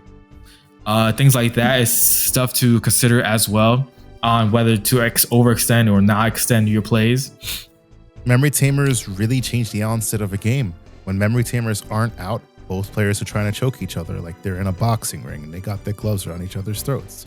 The moment a memory tamer comes out, that's not the right analogy. I don't know. I couldn't come up with one. That's what I came up with on the fly. I got you. The moment a memory tamer comes out, it's like, well, the grip has loosened. I don't need to choke you as much because now I don't know. I'm getting some water in my system or some shit. So now instead of trying to choke each other to 1, the one player is like, well, they're going to go to 3 anyways. So now I'm going to work for my benefit. So instead of maybe before you were like, well, I'll just drop wisdom or I'll just drop a training boost because that was going to put them to 1. Now you're like, all right, well, screw it. Now I can drop this rookie or I can drop this mem boost. Or, sometimes you have a 4-cost memory boost like Pride. Or maybe you have a 4-cost champion that you'd rather play. Like all of those are viable options now. But those are things that you'll only understand by playing the game. And that brings me to the next point of practice. There's nothing more important in anything in the world than just straight up playing the game and practicing. And also patience. No, Rome wasn't built in a day. That's an analogy that I got, right? Rome was not built in one day. You will not be a god at this game. Well, I'm not a god at this game. I learn every time I play with somebody. I get my ass kicked in on a regular basis. And so does Dan. We both kicking each other's asses and we both learn from each other. And that's not just for us. That's even for the top tier pro players. Why do you think some of those guys are on teams? Because they're constantly playing with their guys. They're play testing. They're getting their ass kicked in and they're kicking in asses. They're constantly learning, trying to improve their game because at the end of the day, you're not going to know it all. And sometimes, like, we're all human. We make mistakes. It's easy to forget. Bro, just the other day, I misplayed and I was so upset with myself because I'm like, I've done this 1,001 times. Why did I misplay? How did I forget to do this one simple thing? You know what it was? I forgot to mind link. I forgot to mind link my Shu to my Hisaryu. And so when I digivolved into Oriyumon, I had nothing to bottom deck because I didn't have the Digipolice Tamer. And I was like, wow, I didn't think. It happens. We're all human. There was nothing I could have done to prevent that either. I was just, I literally didn't think about it. You know, that it happens. So the big thing is just patience, but also critical thinking. How did I mess up that game? How could I have won that game? And whether you can think about that by yourself or you can get a buddy to think about it with you. Hey, what do you think I could have done differently? How do you think I might have been able to navigate that game? What are some things that I can improve upon? What can we do differently? Is it a problem with me or is it a problem with my deck? That's a very viable thing as well. There's so much that goes in this, because you'll hear this no matter what you do. If you're playing a video game, they'll tell you that. If you're working, they'll tell you that. If you're going to school, obviously they tell you that. So a big thing is really just learning from your mistakes and being patient and practicing and practice. Nothing in this world is more important for honing a craft than practicing. Yeah. Now, 100%. I've heard something once. Hold on, wait. Keep your thought process. But they revealed a new Shoto. This Shoto is a memory tamer. And also, your turn, when one of your Digimon attacks an opponent's Digimon, by suspending this tamer, switch the attack target to another of your opponent's Digimon or the player. So now you can combo that with Vortex and just attack where the hell you want. That's pretty good. Spicy. Pretty good. So, what I was gonna say is, I can't remember where I've heard it, but you know how they normally say practice makes perfect? Yes. I heard someone say practice doesn't make perfect. That's not true. It's that practice makes better, is it? I've heard that. It's something like that. I don't remember what they're saying, but I know I heard it, yeah. I don't remember exactly what it means, but what I'm trying to insinuate there is that, yeah, I mean, for some people and for some ways, for some things, you can practice all you want and you'll plateau. You're going to hit a point where you just can't improve anymore. And so when you hit that point, what do you do? Where do you go? Do you say, damn, I can't improve anymore and just rock with it? Do you go seek help? Do you find somebody else to take on the reins of trying to teach you? Do you try to improve some other way? What have you already tried? Where did you go? We don't know. Practice makes perfect, but whatever the saying is that why they disagree with that, what it boils down to is, yeah, there's definitely going to come a point where you're going to feel like, what else can I do? What else can I learn? And I'll tell you, there's so many other things you can do.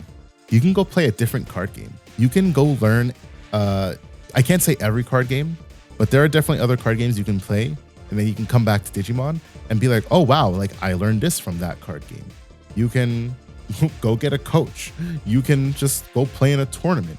If a tournament isn't kicking it for you, I don't know.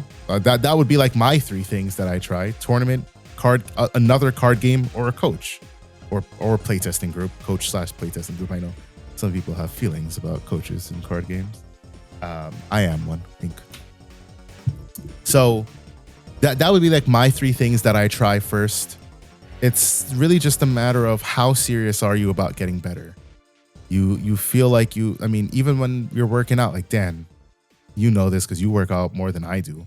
Like in your past, I don't know if you do currently, but yeah, I'm working out again. Plateauing is a thing for sure. So what do you do when you plateau? You gotta switch it up. And there's so many different ways that you can switch it up. Whether, I don't know, you switch up the routine, or you try a different diet, or you do this, or you do that. Usually, like, let's say if you're stuck on a consistent workout schedule, like, I don't know, Monday arms, Tuesday legs, Wednesday back, blah blah blah blah blah, right? You stay on a consistent schedule and you do the same exact workout every single day. Which, when I say that, I'm saying not including not increasing your weights, not including your reps, you're not doing anything, but you're doing the same exact workout with the same exact weight, the same exact reps, after a while, you're just going to stay at, like what Varney said, plateau. You're going to plateau and you're never going to improve on the condition or the strength or whatever you're trying to do in that process. You're just going to stay in one spot. And so what you have to do every single time, every week, or do something is always switch it up if it's increasing the weights or if it's increasing the reps you're doing, whether it's increasing, switching up the days you want to work out on your, switch up whatever the days you want for your workouts. Eating differently if you feel that you're plateauing because your workouts are fine, but you're not seeing the improvement in your weight, whether it's losing or gaining weight in muscle, you need to switch up the diet you're eating. There's a lot of things you could do in working out per se. Same concept with Digimon, like Varney is saying, any card game, right? Any game, anything.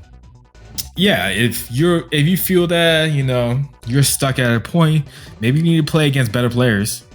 I think that's one of the things. That's something I've always done in playing basketball, right? For example, when I got better was when I started playing against other better players.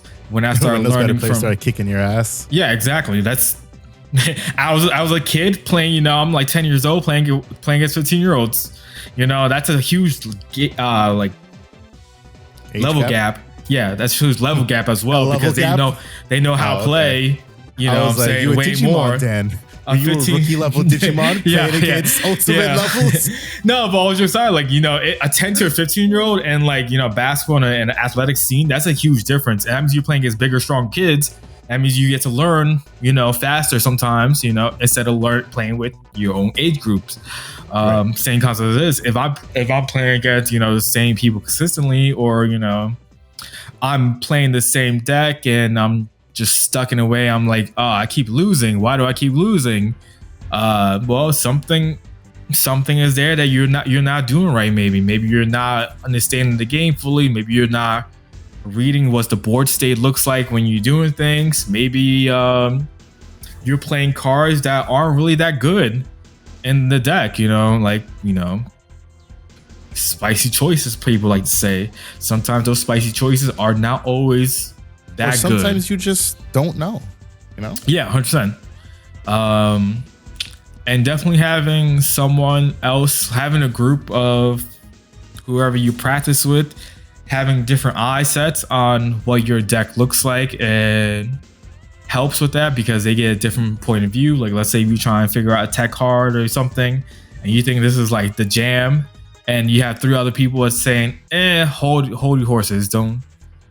I'll explain why it's not good. That's reasons for it probably.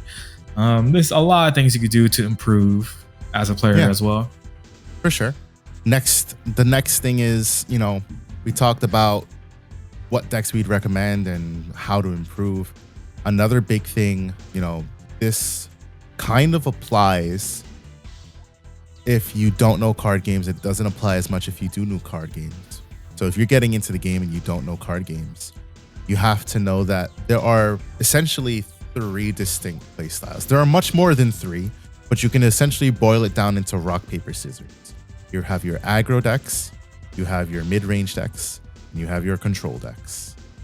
And aggro is exactly what it sounds like. They're very aggressive and they're just going to try to punch face as much as possible. In Digimon terms, they're going to try to knock out your security ASAP and make sure that they win before you get set up.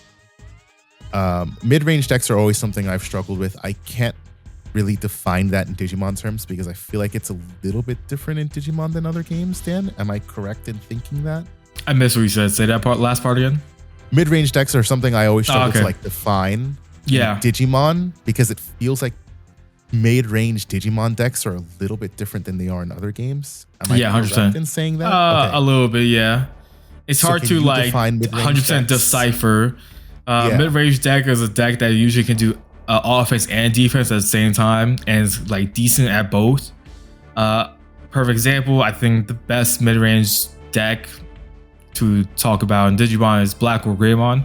because you have that ability to go aggro with it. You also have that ability to control board and be able to play that defense, being able to redirect, being able to just blow things up when things on suspend, including yourself or anything period on board. It's probably the perfect mid-range deck that we have. Others, I've heard mid-range defined as like, oh, this is a deck that's like very slow early game, but then it kicks off in the late game type thing. That's never what I don't know about that. I think that's just a different style. Somebody said that to me once, and that's what confused me, because I would define mid-range exactly as you said it. A deck, to me, a deck that can go aggro and control, or offense or defense, however you want to call it, that's in between. But it's not like the best at both. You know, it's just in between. It does things well in between, mid-range, right? I would even consider it to an extent like Blue Flare to be a little mid-rangey as well, because you have that aggro aspect in it, but you also are able to control the board state at times as well. That's another deck that I could consider that. What else? Mid-range. Well, then we've got our control decks. You know, we've got Vaccine. This is like Vaccine is weird, and that's why I'd never recommend Vaccine to anybody, because Vaccine can be played aggro, it can be played mid-range, and it can be played fucking control. I could see yellow Vaccine being a mid-range S deck, especially like Serafi type builds. Yes, if you play Serafi, second attack +2, second attack +1, plus you're negging and controlling board state and stuff. So I could kind of see that. If you got my Kentaurus build, you got an aggro deck, baby. But even then, it's still not aggro, because you still got a little like it's more on the side of aggro, but you've got some recovery in there. Itama's still a bit of a control option in a way if your opponent can't deal with it. So like Levia is kind of mid. What is Levia? I want to say mid-range, but it does both really well. That's the thing, it does both really well. Prior to you saying what you said, I would have said, well, Levia is a mid-range deck because it takes a while for it to get set up, but when it gets set up, it does what it does. But no, it does. It has offense as fuck, and then you can just board control the F out of it too. So AF. That's why I think you consider as a mid-range deck. But it doesn't both well. So like I guess also maybe the style of build you go with mid-range than it is, or it's less aggro. I don't know. It's probably more aggro than it is control. Yeah. Maybe because it has a lot of sec attack in it and stuff. But just because it can like legit just clear a board with no problem basically. But so the reason I bring up aggro mid-range control is because Digimon has that. They have other playstyles for sure, but you can generally boil every deck back to aggro mid-range control. And so just the thing that you have to know, and like I said, if you're a card game player, you'll kind of already know this, but the one thing that you have to know when it comes to navigating matchups and playing games is, what type of deck am I? What am I playing? What is my opponent playing? And how do I play into that? So what's your preferred style of decks as well? That's a major thing. For some people, that's a big thing. Like for myself. Yeah, I was about to speak. Varney, he likes more defensive, more control-esque decks. And it's not to say I can't play aggro, but the reason it matters for me is because sometimes I get an aggro deck in my hand and I start playing it like it's a control deck, and I can't get out of that mentality. And so it just doesn't play right in my hands. I've had that happen in the past. That's why I stay away from those decks. But then you have players like Dan. They can play everything. It doesn't matter. They adapt. So as a player, what type of deck do you prefer? And if you don't know, that's fine. Just keep playing until you find it. But the big thing is, when you get into a competitive setting, you're going to have to know what type of deck you're playing and how it plays into whatever your opponent's playing. For example, Red Hybrid versus Red Hybrid is one of the funniest things ever, because aggro versus aggro, and you get to a point where it's like, well, who do I want to get into the Emperor Gray first? Because then it's a battle. Because if your opponent goes into Emperor Gray first, you gotta pop it. But by you popping it, you're playing out a Takuya. So then they can go into it. They can pop your Emperor Gray, but then you play out a Takuya. And then you just keep doing that back and forth. Who runs out of the Emperor Grays first? who gets the advantage, who gets the first checks in, is turn passing when they're doing this. Like there's so much that goes into that. And also in aggro, you end up in situations, I assume this happens in Numamon a lot. Numamon just ends up, all right, cool. Numamon is a little bit better in that aspect right now in terms of aggro decks that we've had, because some other decks have just like filled board, and sometimes aggro decks don't have way to deal with aggro deck boards. But Numamon does because of Monze X. Of course, they run Dexmon. Red Hybrid doesn't do any of that. Red Hybrid runs Crimson Blaze. They run, so like in the Red Hybrid mirror, I guess there's all the buffs are your turn, so you can just like clear board with the Crimson Blaze. But like prior, they weren't running Crimson Blaze. Like prior to this meta, they weren't running Crimson Blaze as much. Or prior to EX5 meta, they weren't running that as much. They probably run their hard removal, but much more focused on their Flamemons and the Atomic Infernos and the Gravity Crushes and just straight up OTKing you. And so the battle in a mirror, whether it's aggro versus aggro or control versus control, is what do I do? Like if I'm an aggro deck, obviously I'm trying to punch face. But what if their board is like 4 things? Am I still trying to punch face, or am I trying to control board?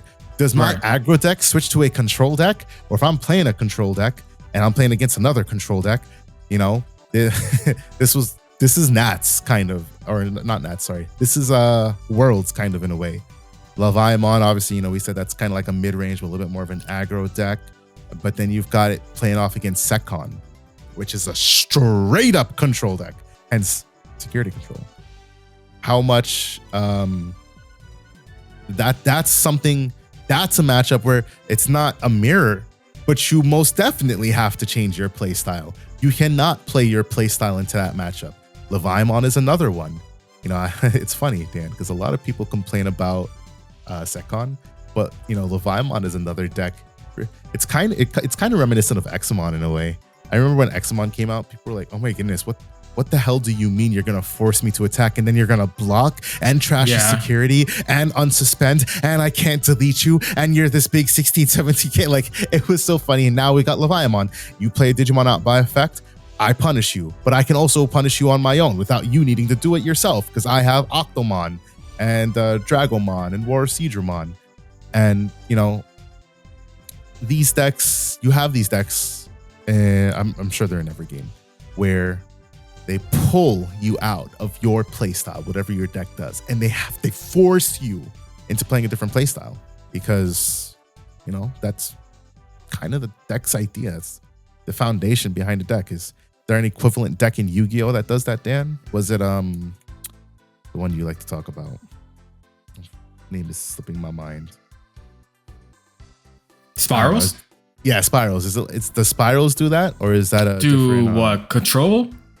No, do they pull decks out of playing the way that they play and force you to play a different way? Got you. Yu-Gi-Oh is such a different animal, especially in today's game. Okay. Because it's like how in today's game, even back when I played, so that was like more 2020. No, that's before 2020. Yeah, 2018, before 2020. Yeah. 2018, 2019, whenever like Spirals Tier 0, that's when I stopped like competitively, at least. I play Master Duel, so I'm kind of caught up on what today's game is. But because the way the game is today, where whoever goes first just builds that board at their best board possible, and then your opponent has to just out it anyways. So it doesn't matter what deck you're playing, you have to figure out the out anyways, and if you don't understand how to do the outs, then you lose. And then, game 2, you make your board. Can your opponent break it? Yes, no, and a discussion. And then round 3 goes up to, usually who won game 1. Well, that's then, kind of applicable to Digimon. That's where side decks come in. That's important. But it's a little bit different because it's like all decks have that. It's not just you can have a control ass deck, and if you go first, that's that's control deck. That's control deck. Yeah, they knocking your zones when you. I was like, what you thinking about? So full power cash, like you're only allowed to have one. Basically, you have one one spell and trap most likely, and you better have that bulky eclipse to stop everything that's happening on your opponent's side. So I guess, yeah. So like a control aspect still does that. You can build an aggro deck where you have like 5 negates. You gotta get around it somehow. You know what I'm saying? You can have a deck that goes wide. That goes wide deck equals you're gonna build a board that's 5 negates. Just how the game has become.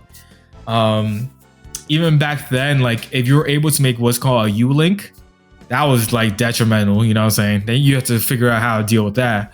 And back then it was like they had nightmares at full power. I don't know if you know what nightmares were or what they did. Familiar, but no. A lot of them did a lot of crack stuff, and there was one card called Nightmare Ibli. And basically you can like summon on your board. If you link summon with it, you can summon on your opponent's board. And the second effect is the only summoning you can do is link summon. So if you was a deck that didn't have a link summon ability, GG. You know what I'm saying? Isn't that so kind of what Flow Under Ease did?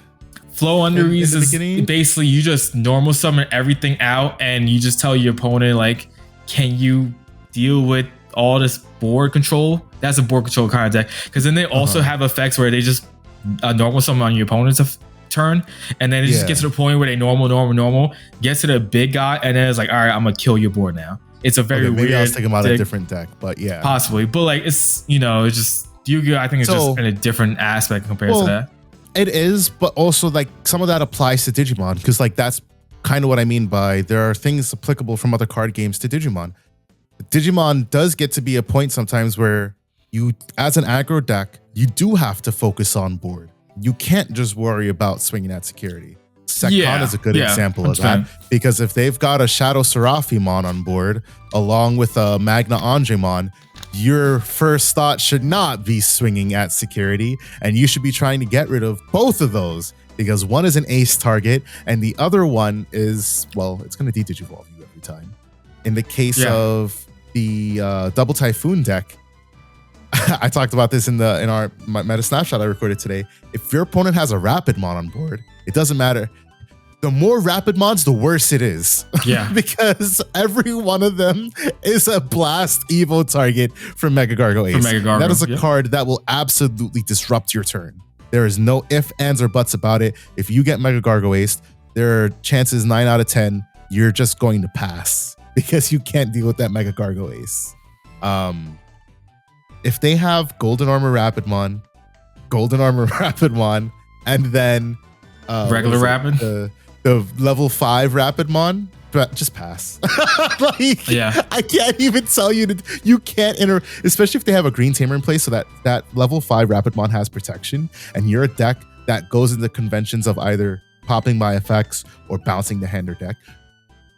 You are better off passing turn, straight up. You're better off not doing anything, because that Mega Gargo Ace is going to come out and it's going to ruin your day, straight up.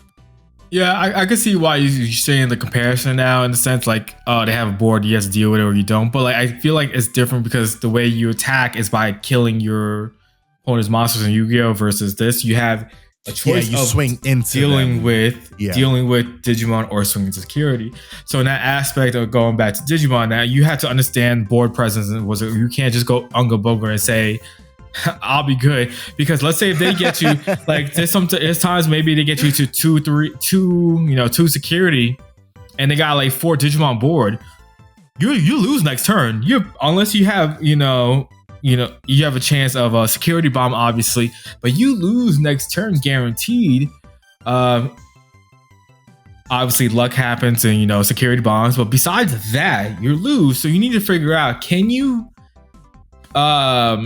maybe build a board and also deal with their board at the same time? Like if you're playing against D Brigade and they got 5 bodies out on you, and you got 2 tamers and maybe a Flamemon in the back, you need to figure out something. Whether it's playing Crimson Blazes, whether it's going to Emperor Grey to attempt to pop things or whatever it is. You can't just be like, yeah, I'm going not worry about anything on board state and just keep attacking, because you're losing next turn no matter what. So you have to figure things out. Sometimes I've noticed that players, even like players who are competitive, they don't really pay attention to that. So they'll play a certain style deck, where that deck is, and they're like super narrow minded, and all they see is that style of deck. My deck does what my deck does. Right. And a lot of times they'll lose because of that, because they're not willing to adapt to what's going on in the game. Example again, Red Harbor, right? I've seen players go unga bunga and like, it was at Nats, bro. Yeah. The 3v3. Yeah. I'm going to try to win. But I'm going to try to continue doing what I do, which is attack security. Even though this board presses and he potentially loses next turn, he could have potentially, stayed alive and do something different. And, you never know what happens after that. But even like control deck, some people just think straight control and then not they can't switch to control to be aggro. And not get aggro exactly to attack. They won't, sometimes they'll attack or they just keep, stalling out or whatever it is. And that ends up costing them the game as well. Yeah, those are all the big decisions that get made when you're trying to think, I'm an aggro deck and how do I interact with this board? Or I'm a control deck and how do I interact with this? There are such decisions that, like, obviously a lot of it is a game by game, is a case by case situation, but you also got to have, in my opinion, that's where good play groups come from and good opponents, because you got to have somebody to call you out on that shit. Like, Dan constantly is like, yo, why didn't you swing there? Why didn't you do this or why didn't you do that? And I do the same thing. And we definitely do that when we're commentating. We're like, we're thinking about the plays. We either play these decks or we play against these decks, and we're trying to think about what the lines of plays are. Like, why didn't this happen? Or why was this done instead of doing this? Because there is an optimal way to play. I'd say maybe 7 times out of 10, there's an optimal line. There are definitely times where there are multiple options, or there are times where there are not good options.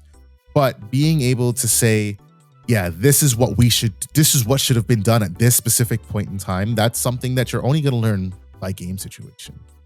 So, to wrap up this pod, this dirty, I'm going to call this the quick and dirty beginner's masterclass. Wow, that's weird. Yeah, I know, right? To wrap up the quick and dirty beginner's masterclass, have a good play group. Find a group of people who you gel well with. First of all, like, it shouldn't be anybody who berates you. You shouldn't have to be berated if you don't want to. Don't get discouraged. Find people you like to play with, but also people that push you and strive to be better. I think that's the most important thing above all else. As long as you have that, you'll get better. And if you do truly want to get better, there are other avenues to explore, whether it's for deck building, whether it's for actually playing it, whether it's for just, critical thinking and analysis. Go play some Sudoku. Sudoku helps. Bro, Sudoku be getting me thinking. Man says Sudoku. It be getting the brains flowing, you know what I mean? We did want to talk about deck building in this episode, but we're pretty long already, way longer than I thought we would have been. So we'll save the quick and dirty beginner's masterclass deck building for another part episode. 2. For part two. Dan, what's your parting words?